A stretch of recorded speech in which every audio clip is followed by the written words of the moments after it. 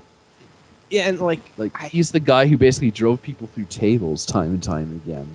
he was. Like- No offense, Devon has always been the lackey. Yeah, there's that too. I mean, Bubba would, tell him get the table. Bubba will pick up the guy, throw him on the ground, and the only thing Devon has to do is jump in between the guy's legs, and then the headbutt.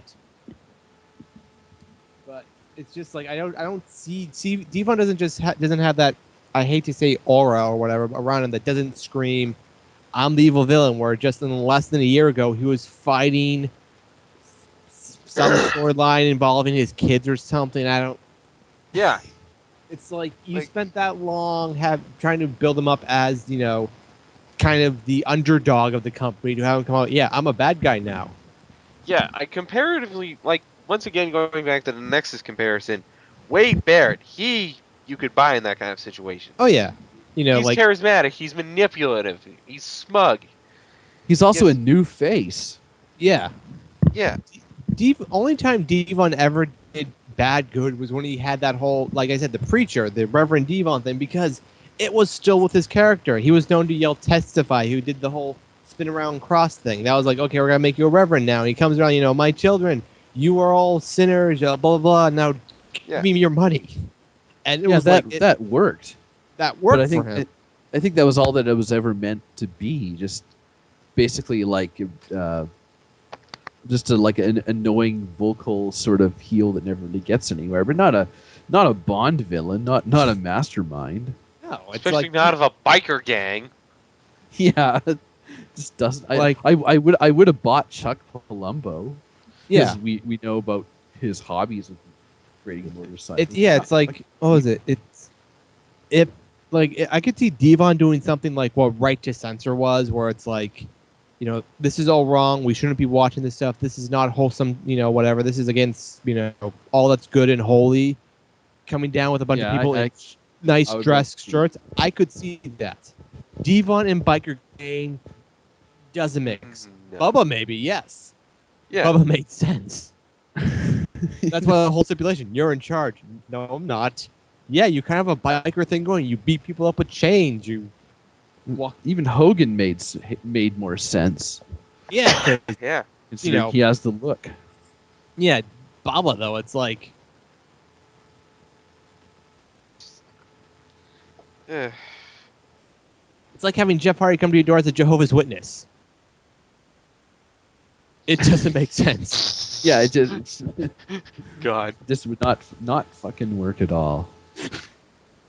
But I'm not picturing Jeff Hardy. Would you like to buy Heath Slater being a Watchtower? lumberjack, Yeah. to be fair, Heath Slater would put his heart into fucking selling the idea of lumberjack Heath Slater. That would only work if his manager was William Regal. Oh yes. Anyway, we should probably wrap it up here, guys. So, Sting basically puts the Scorpion deathlock, but of course, Aces of Eights come out now that they have the carte blanche to the place. Sting gets he gets the winner by DQ, and then the whole locker room empties. Yes. Big brawl. And This of is course, how we end.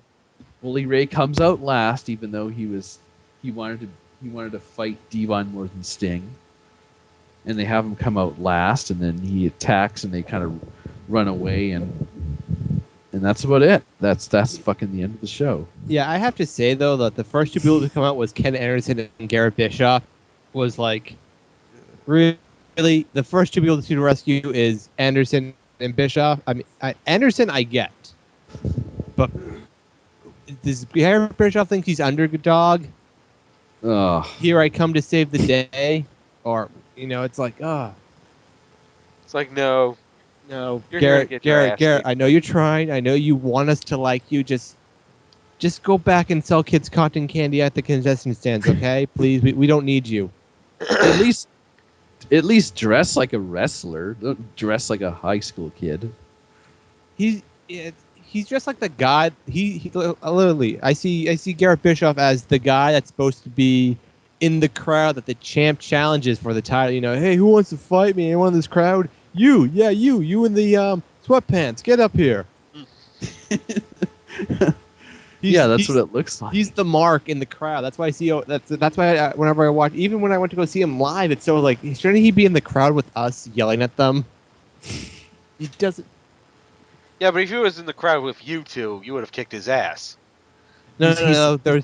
There's plenty of people who have kicked his ass. Trust. All right. Okay, me. guys, let's Even when he was out wrap there- it up. So now we have to play a magical game called What Gets More Screen Time Than Jay Lethal?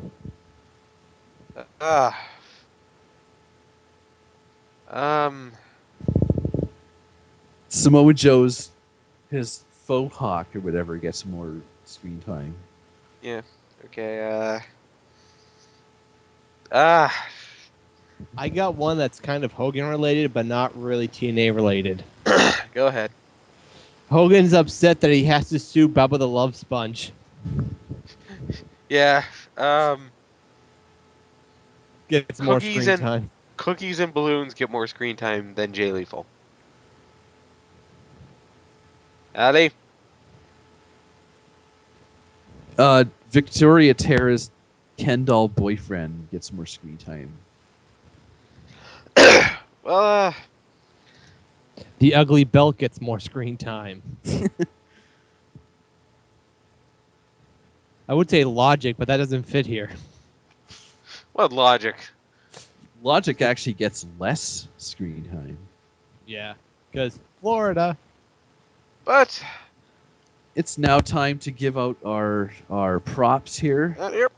Don't Don't forget forget to to- subscribe to us on Blip TV or Yeah, you YouTube go to ahead. keep up to date with all of our videos. You can also like us on Facebook. Don't forget to follow us on Twitter at DarkMatch Wrestling. You can also follow us individually on Twitter as well. Don't forget to check out TRE Productions, where all our videos, plus other great stuff is hosted. We're also on RVT in the community section. And last but not least, visit us at Spoonie Experiment in the forums, where we can tell you how much of an idiot you are. All right, that'll do it for tonight's show. I'm DigiFox. I'm Mega Fighter Free, and apparently we're not on Tech Out with the Glasses in the Box section. I'm Jim the Rabbit Cow, and I swear to God, the next time you guys have a 3-month break, let me know before you lock up the damn room. I swear to God, I was trapped in here for a month. Well, at least we didn't leave a mess in the can. Well, on that bombshell, You let's did get it. out of Someone here. did. Well, on that bombshell, let's get out of here. Cue the music.